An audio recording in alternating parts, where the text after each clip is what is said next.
오늘 본문 말씀을 통하여 절대 주권자, 이런 제목으로 하나님의 말씀을 살펴보도록 하겠습니다. 절대 주권자. 사람들은 하나님의 존재를 어떻게 알 수 있습니까? 첫째는 내면에 있는 신의식을 통해서 알 수 있습니다. 사람은 창세기 1장 27절에서 하나님의 형상대로 지음을 받은 존귀한 존재입니다. 이것은 창조주 하나님을 대신하여 다른 피조물들을 다스릴 수 있는 존재로 지음받았다는 뜻입니다. 그것을 창세기 1장 26절에서 이렇게 말했습니다. 하나님이 가라사대 우리의 형상을 따라 우리의 모양대로 우리가 사람을 만들고 그로 바다의 고기와 공중의 새와 육축과 온 땅과 땅에 기는 모든 것들을 다스리게 하자. 그래서 사람들은 다른 짐승들을 복속시키고 길들여서 그의 뜻을 수행케 만듭니다. 또한 이 말씀은 하나님을 섬길 수 있는 의로운 존재로 지음받았다는 뜻이기도 합니다. 전도서 7장 29절에서 하나님의 사람을 정직하게 지으셨나니 라고 하였듯이 사람은 하나님의 율법을 지키며 하나님의 뜻에 순종하는 존재로 만들어졌습니다. 하지만 첫 인류의 대표자 아담은 하나님께 불순종을 하였고 그때 그 안에 있던 하나님의 형상은 파괴되고 말았습니다. 이때부터 첫사람 아담으로부터 나오는 모든 후손들은 하나님의 형상이 아닌 자기 형상을 닮은 자들이 되었습니다.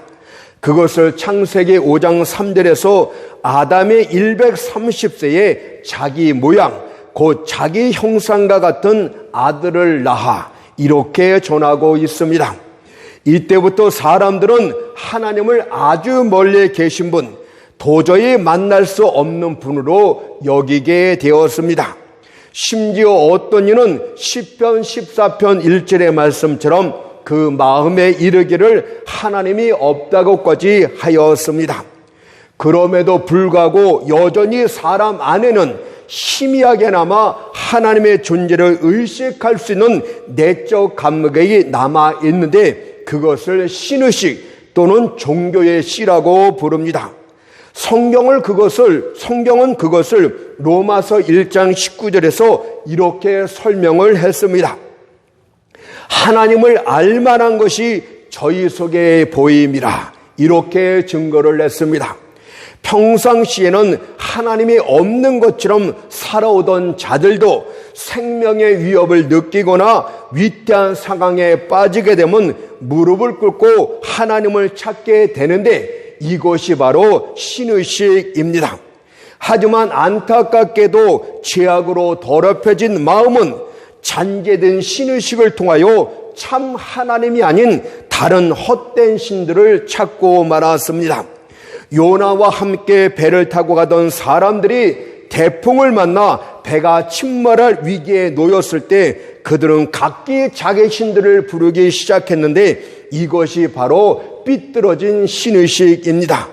요나서 1장 5절을 보니까 사공이 두려워하여 각각 자기의 신을 부르고 한 걸음 더 나가서 이들은 노골적으로 참 하나님 대신 자기 기호에 맞는 우상들을 만들게 됩니다. 자신의 절박함을 보상해 주면서도 동시에 자신의 죄에 대해서는 관대할 수 있는 그런 우상들을 만들기 시작했습니다. 그것을 로마서 1장 23절이 이렇게 고발을 합니다. 썩어지지 아니하는 하나님의 형상을 썩어질 사람과 금수와 벌어질 형상의 우상으로 바꾸었느니라고 말씀하고 있지 않습니까? 이것은 내면에 있는 신의식을 통해서 참 하나님을 찾을 수 있는 사람은 단 하나도 없다는 것을 설명합니다. 그래서 로마서 3장 10절 11절에서 의인은 없나니 하나도 없으며 깨닫는 자도 없고 하나님을 찾는 자도 없다고 고발하고 있지 않습니까?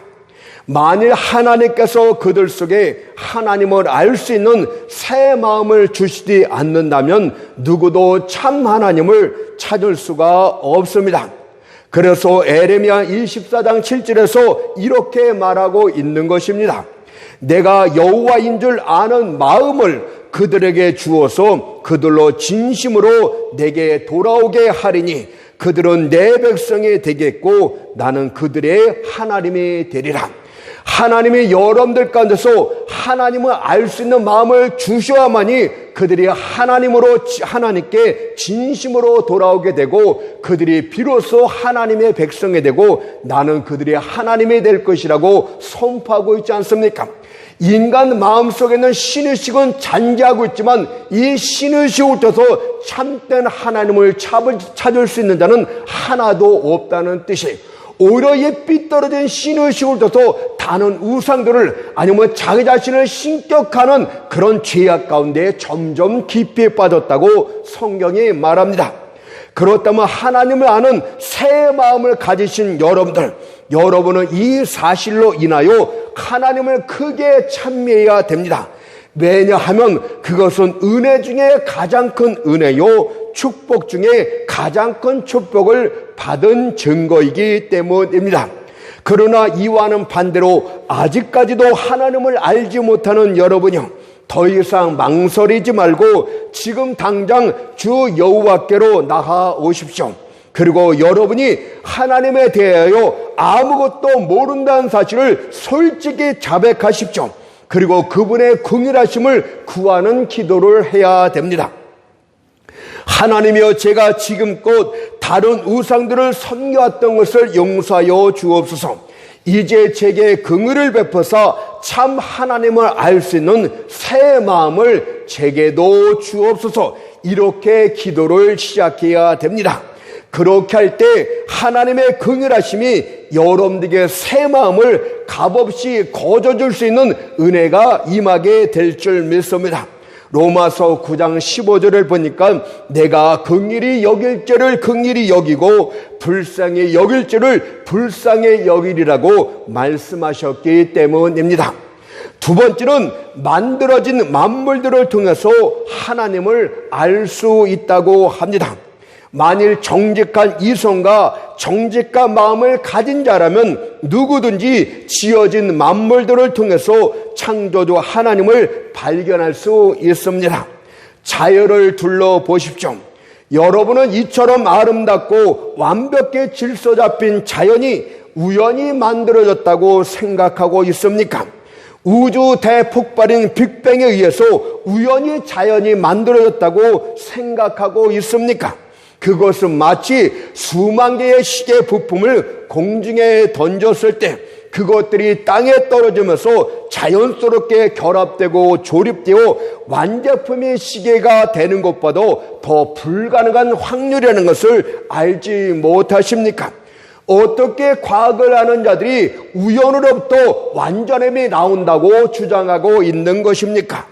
만일 여러분이 정직한 마음으로 나비 날개에 붙은 작은 분말가루를 현미경으로 관찰해 보았다면 필경 출애굽기 8장 19절의 말씀처럼 이는 하나님의 권능이니다 이렇게 외치게 될 줄 믿습니다.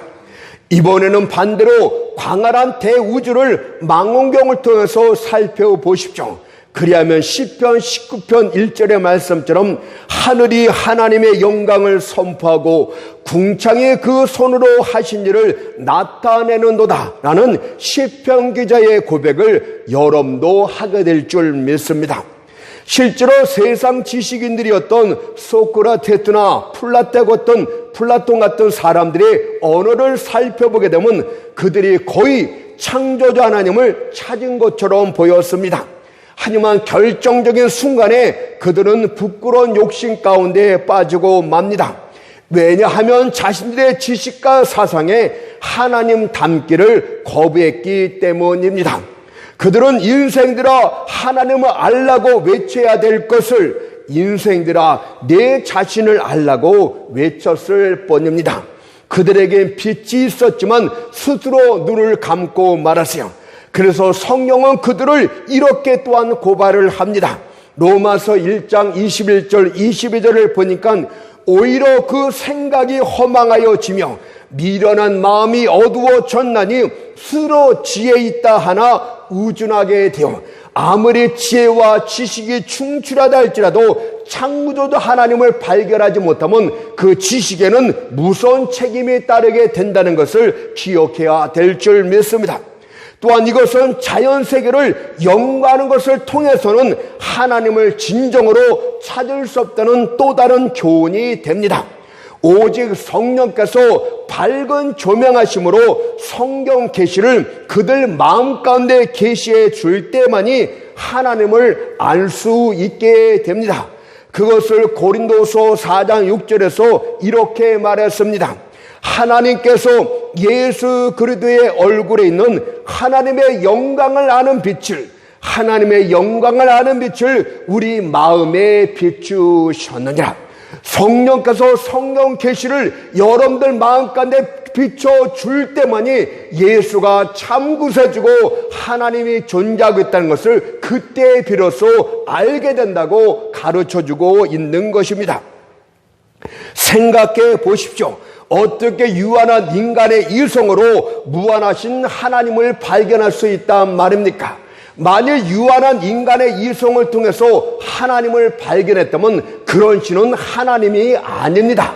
인간의 유한한 머릿속에 들어오는 하나님은 무한하신 하나님이 결코 아니고 인간들이 만든 신에 불과할 따름입니다.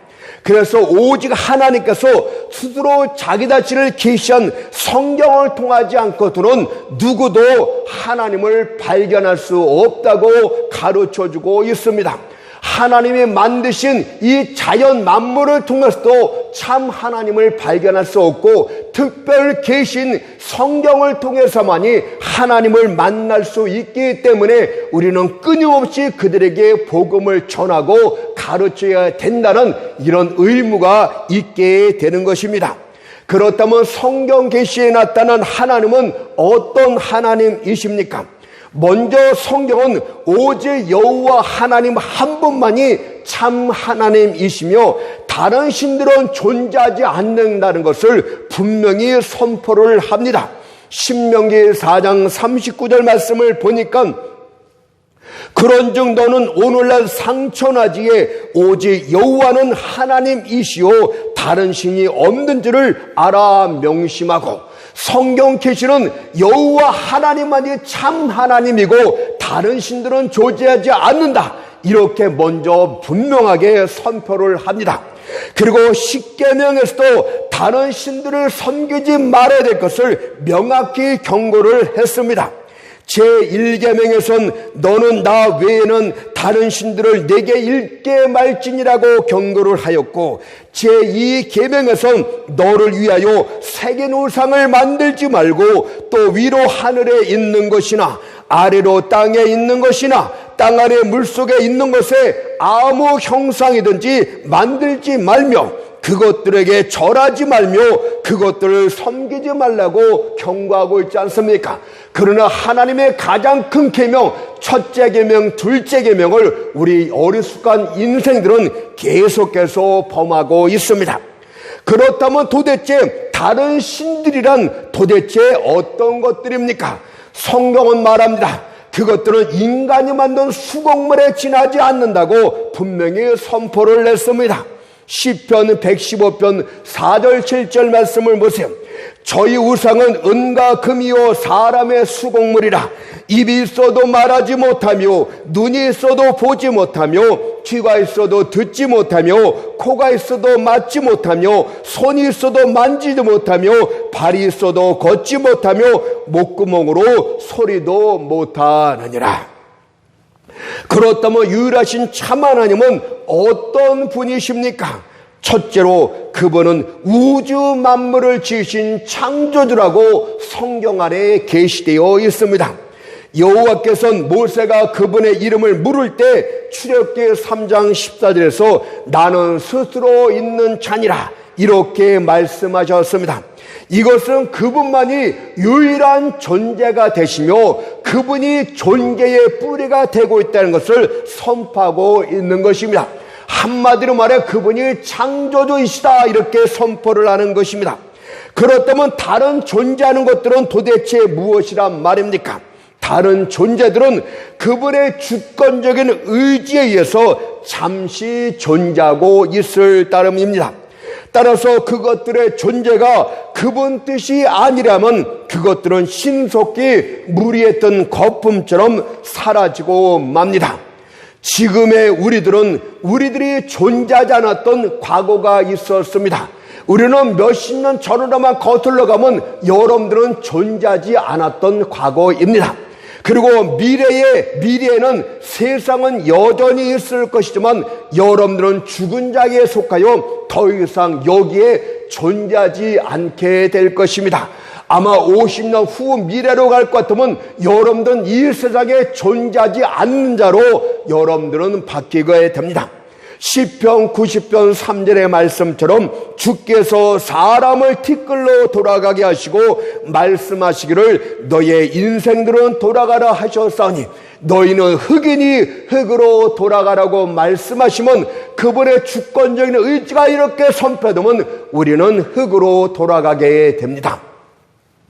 하지만 하나님은 과거에도 존재하고 계셨고 현재도 존재하고 계시며 앞으로도 항상 존재하실 영원하신 하나님이십니다.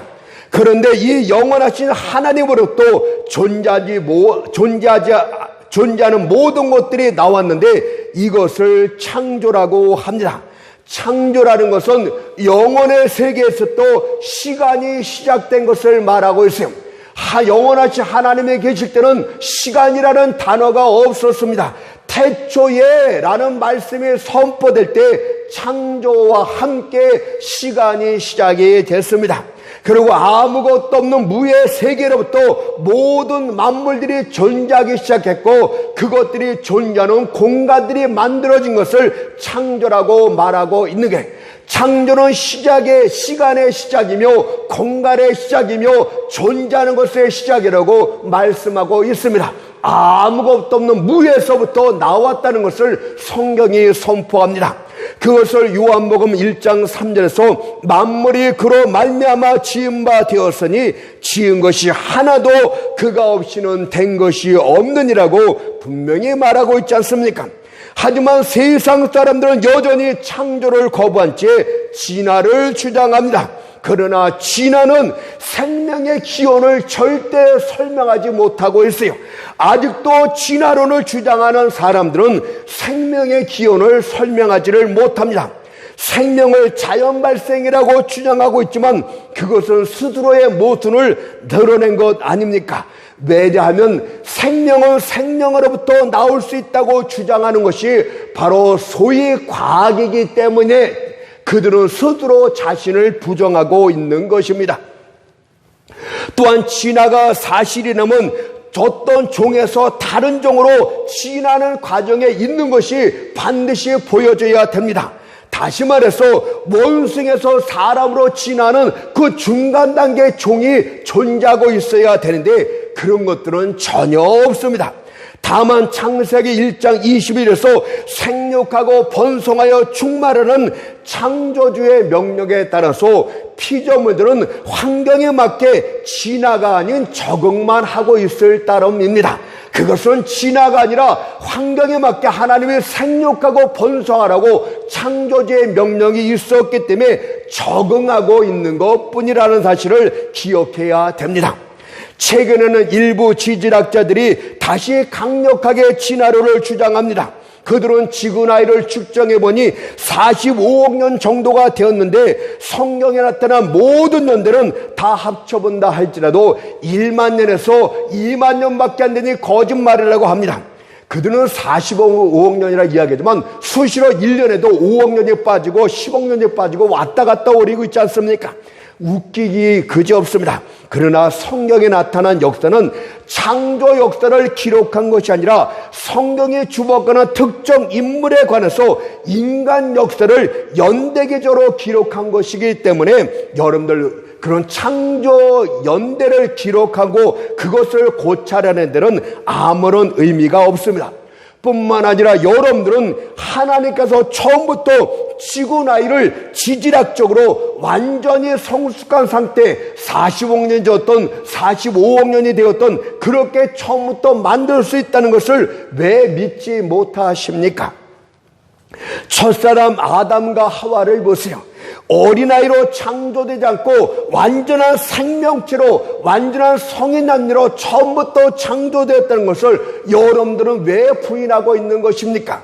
다른 피조물도 새끼로 창조되었으면 아마 부모의 도움이 없어서 다 죽고 말았을 것 아닙니까? 하나님은 처음부터 완전히 성숙한 단계로 이 지구 땅덩어리도 그렇게 만들었다는 것을 왜 인정하지 못하고 있는 것입니까? 여러분들 창세기 1장 1절을 보십시오. 하나님은 태초에 하나님이 천지를 창조하시니라. 구구절절 설명하지를 않습니다. 그냥 분명한 선포만 할 뿐입니다. 저는 그 말씀을 보면서 진실로 당신은 하나님이십니다. 하나님은 하찮은 인생들에게 구구절절 설명하지 않아요. 내가 창조를 했다는 것을 그냥 간략하게 선포만 할 따름입니다. 두 번째로는 여호와 하나님은 만물을 다스리시는 절대 주권자이시라고 성경에 계시를 합니다. 사람들은 하나님의 세상 통치를 아주 싫어합니다. 거룩하신 하나님이 공의로 죄악을 심판하신다는 이 사실 자체가 죽기보다 싫기 때문입니다.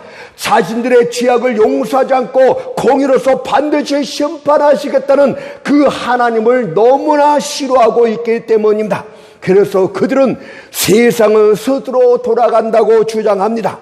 그리고 알지 못하는 것은 우연이다, 운명이다, 행운이다 이런 식으로 터부를 합니다. 세상은 마치 태엽을 감아놓은 거대한 시계처럼 스스로 돌아간다고 말하고 있지 않습니까? 그러나 그런 이야기는 조금만 생각해보면 어린아이에게나 적합한 깜찍한 말에 지나지 않습니다. 그들이 어떤 주장을 하든 간에 하나님은 자신이 만든 만물들을 친히 다스리시고 통치하시는 절대 하나님이라고 선포를 했는데 그것이 오늘 본문의 말씀이 되겠습니다. 땅의 거민을 없는 것 같이 여기시며 실제로 그분은 무에서 창조했기 때문에 땅의 거민들을 없는 것 같이 여기십니다. 하늘의 군사에게든지 땅의 거민에게든지 그는 자기 뜻대로 행하시느니 그분은 누구의 허락을 받지 않아요. 자기 스스로 자기 뜻대로 하늘의 군사나 땅의 거민에게 자기 뜻대로 행하시나니 누가 그의 손을 금하든지 혹시 이르기를 내가 무엇을 하느냐 할 자가 없도다. 아멘. 따라서 우리는 오늘 본문 말씀을 통하여 절대 주권자이신 하나님과 관련하여 다음 같은 두 가지 사실을 살펴보도록 하겠습니다. 첫 번째는 절대 주권자와 그의 통치에 대해서, 두 번째는 본문으로부터의 위로에 대해서 살펴보도록 합니다. 첫 번째, 절대 주권자와 그의 통치에 대해서 말씀을 드리겠습니다. 여호와는 만물의 지배자이십니다. 그분은 하늘과 땅과 땅 아래 모든 것들을 다스리시는 절대 주권자이십니다. 먼저 그분은 하늘의 왕이심을 선포하고 계십니다. 이사야 51장 15절에서 만군의 여호와, 이 만군이란 말은 천천만만의 수많은 천사들을 지칭하고 그들을 거스리는 왕이라는 뜻입니다. 하나님께서는 창조 때 사람을 한 쌍의 부부만 창조하셨어요. 하지만 천사는 심히 많은 천천만만의 수를 처음부터 지으셨습니다. 이것은 천사는 남성과 여성 같은 성이 없는 영적 존재들이기 때문에 생육하고 번성할 수 없기 때문에 처음부터 천천만만의 천사들을 창조하셨습니다. 천사들에게는 순위와 조직이 있는데 첫 번째로 그룹 천사들이 나옵니다. 이들은 하나님의 권능과 위엄을 선포하는 천사들이고 하나님의 병거 역할도 한다고 성경이 말합니다. 시편 18편 10절을 보니까 그룹을 타고 나르시며 바람 날개로 높이 뜨셨도다라고 선포를 했습니다. 또 하나님의 보좌를 수호하는 가장 강력한 천사들도 그룹 천사들인데, 이들은 특히 네 생물로서 표현하고 있고 각각 네 얼굴과 네 날개를 가졌다고 성경이 말합니다. 에스겔 1장 10절과 11절 계시록 말씀을 보니까 그 얼굴들의 모양은 넷의 앞은 사람의 얼굴이요, 넷의 우편은 사자의 얼굴이요, 넷의 좌편은 소의 얼굴이요, 넷의 뒤는 독수리의 얼굴이니 이 얼굴은 이러하며 그 날개는 펴서 각기 둘씩 서로 연하였고 또 둘은 몸을 가리웠으며 라고 말씀하고 있지 않습니까? 하나님의 보좌를 직접 지키는 가장 강력한 천사들도 그룹 천사들 중에 하나라고 말씀하건대, 그들은 네 얼굴을 가졌고 네 날개를 갖고 있다고 말하고 있고, 두 날개로는 서로 연하고 있고 두 날개로는 그 자신의 몸을 가리고 있다고 성경에 이렇게 말씀을 합니다. 다음으로는 스랍 천사들 세라빔이 나타납니다. 이들은 인간의 모양을 하고 있고 6날개를 가진 천사들이라고 성경이 말합니다. 이들은 주를 경배하면서 주의 명령이 떨어지면 신속히 땅끝까지 날아가서 그 명령을 수행하는 능력의 천사들입니다. 스랍 천사들이 그것을 이사야 6장 2절 3절에서 스랍들은 모셔 섰는데 각기 6날개가 있어 그 둘로는 그 얼굴을 가리웠고 그 둘로는 발을 가리웠고 그 둘로는 날며 서로 창하여 가로되 거룩하다 거룩하다 거룩하다 만군의 여호와여. 거룩하다를 3번 말한 것은 삼일체 하나님 앞에 거룩함을 찬양하는 모습을 보여주고 있습니다. 또한 골로새 1장 16절에 보면 보좌들과 주관들과 정사들과 권세들이라고 불려주는 권능의 천사들이 또한 존재하고 있다는 것을 말씀하고 있습니다. 하늘의 보좌들과 하늘의 주관들과 하늘의 정사들과 하늘의 권세들과 이렇게 말하는 천사들이 또한 있음을 가르쳐 줍니다. 뿐만 아니라 다른 천사들을 지휘하는 천사장도 있는데 미가엘과 가브엘이 나타납니다. 특히 미가엘을 다니엘서 10장 13절에서 군장 중 하나라고 표현함으로써 천사장이 다수의 천사장이 있다는 것을 알 수가 있습니다. 그러나 성경 66권은 정확하게 천사장의 이름이 나오지 않고 그냥 군장 중에 하나라는 말씀을 통해서 다수의 천사장들이 있구나, 이것을 알 수가 있고, 그냥 막연하게만 추측하자면 계시록의 5장부터 나오는 7 천사들이 나팔을 불게 해서 나타나는 그것을 보면 7 천사장이 있지 않은가, 이런 생각도 들지만 그것은 우리의 추측일 뿐 성경은 함가고 있습니다. 하나님의 보좌 아래선 천천만만의 수많은 천사들이 그분을 경배하며 그분 뜻을 이루어 나가고 있음을 계시록 5장 11절에서 이렇게 말했어요.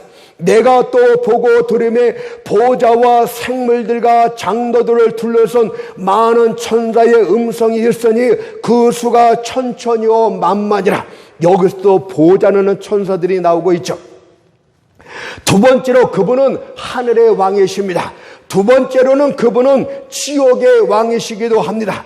하나님을 대적하는 악한 천사들 역시 하나님의 피조물로서 본래는 하늘의 천사들이었지만 하나님께 범죄함으로 말미암아 타락한 악한 천사들이 되고 말았습니다.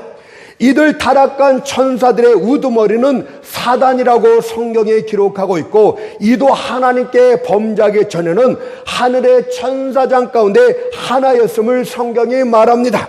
그리고 타락한 천사들 중에 얼마는 귀신들이 되어서 이 땅에서 활동하고 있고, 나머지 타락한 천사들은 심판 때까지 무적행에 갇혀 있음을 성경이 가르쳐 줍니다.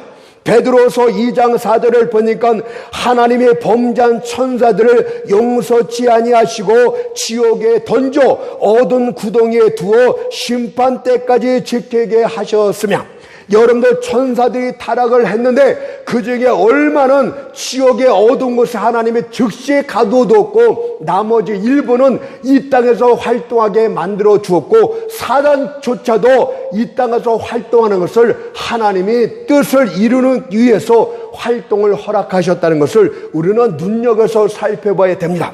이 같은 사실은 예수께서 군대 귀신 들려 무덤 사이에서 살고 있던 한 사람에게서 귀신을 쫓아낼 때 귀신들이 예수님께 한 말에도 명확하게 나타납니다. 누가복음 8장 30절 32절을 보니까 예수께서 내 이름이 무엇이냐 물으신즉 가로되 군대라니 이는 많은 귀신이 들렸습니다. 무저갱으로 들어가지 하지 마시기를 간구하더니 마침 거기 많은 돼지떼가 산에서 먹고 있는지라 귀신들이 그 돼지에게로 들어가게 허하심을 간구하니 이에 허하신대. 이 말씀에서 귀신들의 이 말은 무적에게 들어가게 하지 말라고 간구하는 것은 무적에게 또 다른 타락한 천사들이 있다는 뜻입니다. 그래서 자신들도 무적행에 들어갈까봐 두려웠다는 외침이었음을 알 수가 있습니다. 또한 이 말은 무적행에 갇힌 타락한 천사들이 자기와 같은 타락한 천사임을 증거하는 것은 귀신들이 믿지 않고 죽은 사람들의 영혼이 아니라 타락한 천사들이었다는 것을 성경이 또한 반증해서 가르쳐주고 있는 게, 무적에게 들어가지 않기를 강구하고 있다는 것은 무적에게 갇힌 천사들도 자기와 동일한 타락한 천사들이기 때문에 이것은 지금 이단들이 말하는 믿지 않는 자들이 죽은 영혼들이 귀신이 된다, 황된 말들하고는 너무 상반되지 않습니까? 뿐만 아니라 이 땅에 있는 귀신들의 활동은 주님의 허락한 범위에서만 이루어지고 있습니다. 하나님 앞에, 주님 앞에 허락함을 구하고 있고 주님이 허락하고, 이것들은 귀신들에게 절대 권세를 부리시는 분이 사단이 아니라 실제는 주님이시라는 것을 명확하게 가르쳐주고 있는 거예요. 또한 지옥에서 그들을 얽어매고 있는 사슬이 그분의 권능의 사슬이며 활활 타오르는 불길이 그분의 음직의 불이라는 것은 지옥에 있는 타락한 천사들에게도 그분의 절대 권세가 미치고 있다는 것을 가르쳐주고 있는 것입니다. 이 같은 사실은 마지막 때에 주님의 명령을 받은 한 권능의 천사가 내려와서 무정행의 열쇠와 쇠사들을 갖고 내려와 이 땅을 어리찌럽히고 했던 사단을 단숨에 잡아서 결박하는 모습을 통해서도 주님의 절대 권세, 지옥에 있는 영, 이 땅에서 활동해 있는 사단은 모든 그런 악한 영들에서 절대 권세를 갖고 있다는 것을 가르쳐 줍니다. 계시록 20장 1절 3절을 보세요. 또 내가 보매 천사가 무적행 열쇠와 큰 쇠사들을 그 손에 가지고 하늘로서 내려와서 용을 잡으니 곧 옛뱀이요 마귀요 사단이라. 잡아 1000년 동안 결박하여 무적행에 던져 잠그고 그 위에 임봉하여 1000년의 차도로 다시는 만국을 미혹하지 못하게 하였다가 그 후에는 반드시 잠깐 노니라. 여러분들, 권능의 천사도 하나님의 명령을 받고 사단을 단번에 결박해서 무정에게 가두지 않습니까? 사단이 너무나 두려운 존재, 귀신을 너무나 두려운 존재를 생각하는 것은 성령의 본질하고 너무 빗나간 거 아닙니까? 여러분, 이것도 잘 알아야 되는 거예요. 그래서 성경에서 귀신 떠드는 것은 전혀 합당치가 못해요. 성령님과 예수의 피를 끊임없이 절대 주권자 그분을 주장하고 그분을 증거하는 것이 올바른 교회의 모습입니다. 뿐만 아니라 그분은 이 땅의 왕이시기도 합니다. 다니엘서 4장 32절에 보니까 지극히 높으신 자가 인간 나라를 다스리시며 라고 선포를 했어요. 욥기서 12장 23절 보니까 만국을 커지게도 하시고 다시 멸하게도 하시며 라고 하였듯이 국가의 흥망선쇠가 그분 손에 달려있다고 합니다. 또한 사무엘상 2장 6절 7절에서 여호와는 죽이기도 하시고 살리기도 하시며 음부에 내리기도 하시고 올리기도 하시는도다.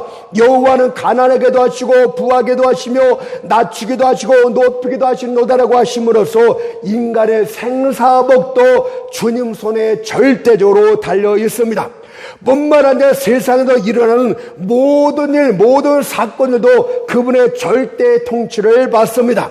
측량할 수 없는 궤도를 따라 달리는 거대한 혹성의 인도하심도, 봄바람에 흩날리는 작은 먼지 알갱이의 움직임도 그분의 절대 통찰에 있습니다. 엄밀히 말하면 코로나 세균이 움직이는 것 자체도 하나님의 허락하여서만 움직일 수 있고, 하나님의 허락하여서만 누구에게 들어갈 수가 있다는 것을 기억하도록 하세요. 그러나 이것은 믿는 자들에게 안 들어간다, 이런 말이 절대 아닙니다. 하나님의 섭리는 알 수가 없어요. 이 땅은 하나님의 심판대가 아니고 구원대이기 때문에 섭리는 어떻게 역사하는지 우리는 전혀 알 수가 없습니다. 그러나 근극적으로는 하나님은 합력하여 선을 이뤄나가는 섭리를 행하고 계십니다. 전투가 치열히 전개되는 곳이나 평화가 고요히 흐르는 모두 그분의 통찰에 있습니다. 한마디로 우연히 생겨나는 것은 아무것도 없어요. 그래서 외관상 우연히 발생하는 일조차도 하나님이 하신 일임을 이렇게 선포를 하셨습니다. 잠언서 16장 33절에 보니까 사람이 제비를 뽑으나 이를 작정하기는 여호와께 있느니라. 여러분들, 제비 뽑는 것이 우연입니까? 천만에. 사람들이 볼 때는 우연히 행운이라고 말하면서 제비를 뽑으나 그것을 작정하시는 분은 여호와께 있다고 말하고 있다면, 우연히 이루어지는 일조차도, 여러분들이 외관상 보는 그런 우연히 일어날 일조차도 하나님의 작정 가운데 있다는 것을 여러분들이 알게 된다면, 절대 주권자 하나님을 잊어버린 자는 바보 멍청이입니다. 그분의 절대 통치를 성경은 섭리라고 표현하고 있고, 에스겔 1장 15절에선 바퀴 형상으로 나타났습니다. 이 섭리 바퀴의 환상을 보게 되면 몇 가지 특징이 있는데, 첫째는 하나님의 통치 섭리를 막을 자는 없다는 것이 먼저 나타납니다. 에스겔 1장 10절째로 보니까 행할 때는 돌이키지 않고 행하며, 이것은 그분의 섭리받기는 앞으로 전진하고 뒤로 행하는 일은 없다고 말하고 있고, 누구도 섭리받기를 그 흐름을 막을 자가 존재하지 않는다, 이 뜻이에요. 과연 누가 그분의 뜻을 막을 수 있겠으며 누가 감히 그분께 출사표를 던질 수 있단 말입니까?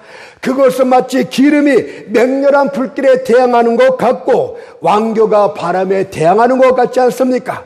성경은 그분의 통치, 섭리의 통치에 저항하는 자는 완전히 패하게 될 것임을 이렇게 경고를 합니다.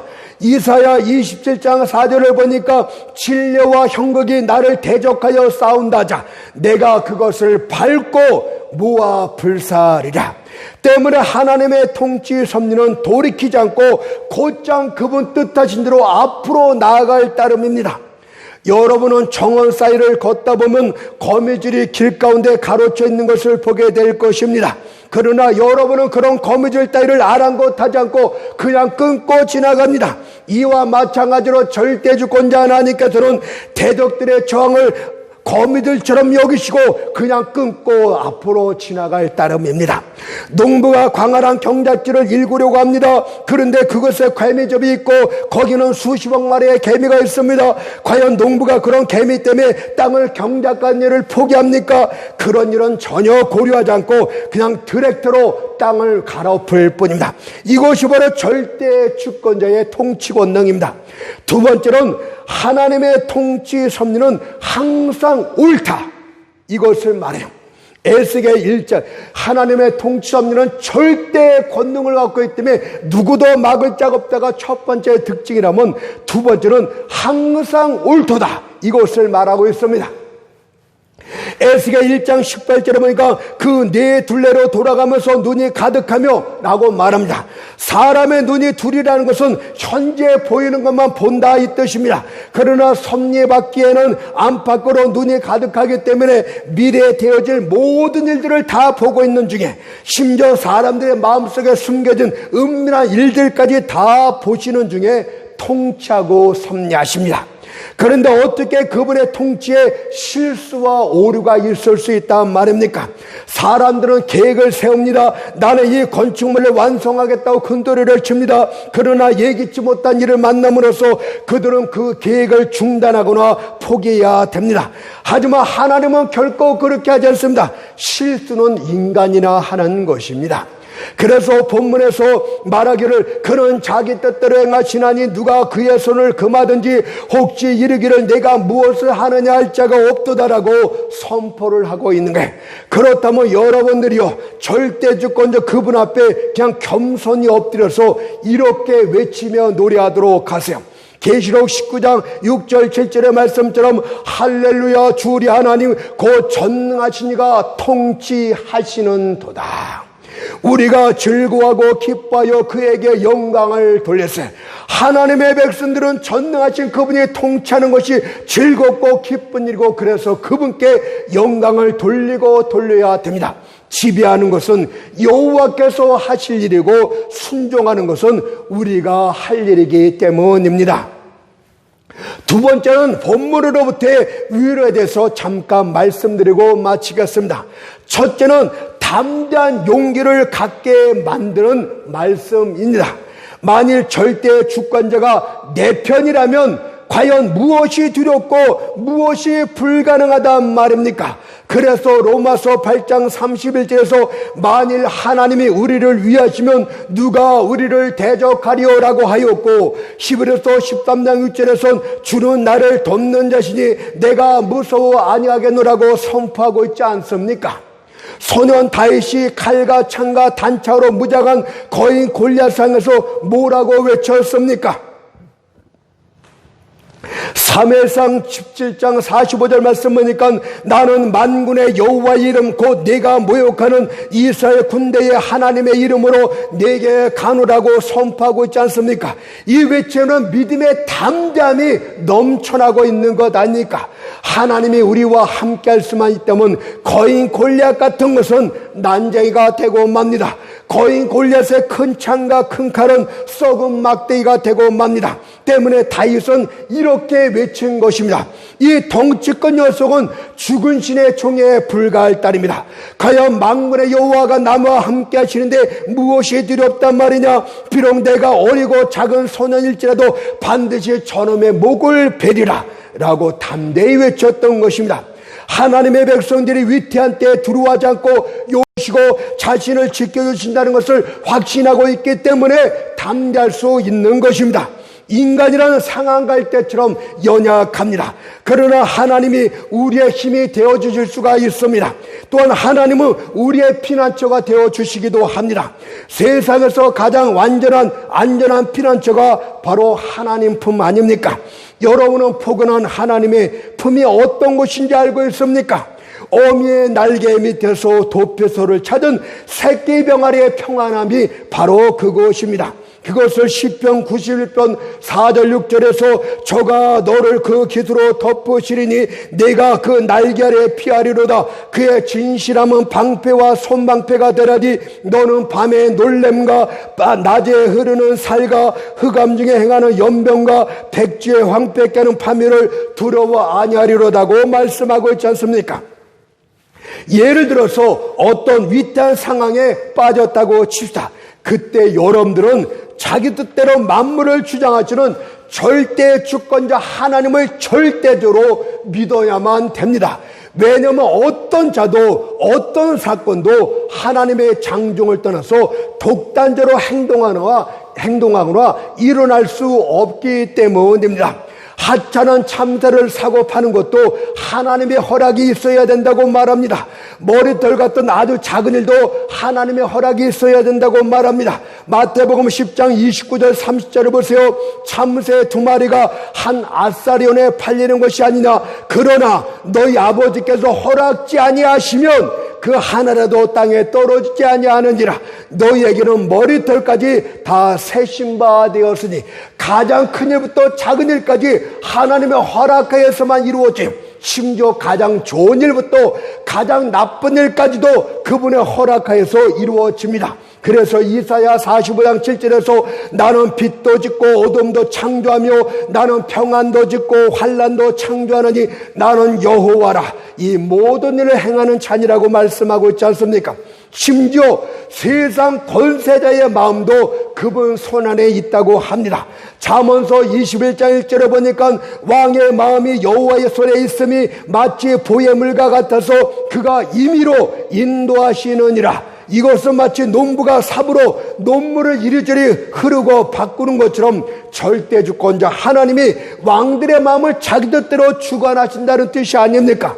또한 가장 잔혹하고 가장 악한 자라 할지라도 하나님의 허락 없이는 손가락 하나 움직일 수 없음을 이사야 54장 16절 17절 이렇게 말했어요. 파괴하며 진멸하는 자도 내가 창조하였은즉 무릇 너를 치려고 제주던 기가 날카롭지 못할 것이라. 파괴하고 진멸하는 악한 자들도 내가 창조하고 내가 움직인다고 말하고 있지 않습니까? 그분께서는 자연 재난도 주관하십니다. 지신으로 땅을 흔들며 갈라지는 것도 그분이 하십니다. 흉흉한 바다를 향해서 잠잠하고 고요하라고 외치는 분도 그분이 하시는 것입니다. 그런데 왜 우리가 두려워하며 떨어야 됩니까? 물론 하나님의 절대주권을 모르는 자들은 세계가 흔들릴 때, 극심한 절망과 위험에 빠질 때 두려워 떨게 되지만 우리는 전혀 두려워 떨 필요가 없어요. 왜냐하면 모든 일 모든 사건들이 그분이 정하신 뜻대로만 일어나기 때문입니다. 그래서 시편 기자는 시편 46편 1절 3절에서 하나님은 피난처시오 힘이시오 환난 중에 만날 큰 도움이시라. 그러므로 땅이 변하든지 산이 흔들려 바다 가운데 빠지든지 바닷물이 흉흉하고 뛰놀든지 그것이 넘침으로 산이 요동칠지라도 우리는 두려워 아니하리로다라고 외치고 있지 않습니까? 그러므로 여러분들 이제 하나님만 바라보도록 하세요.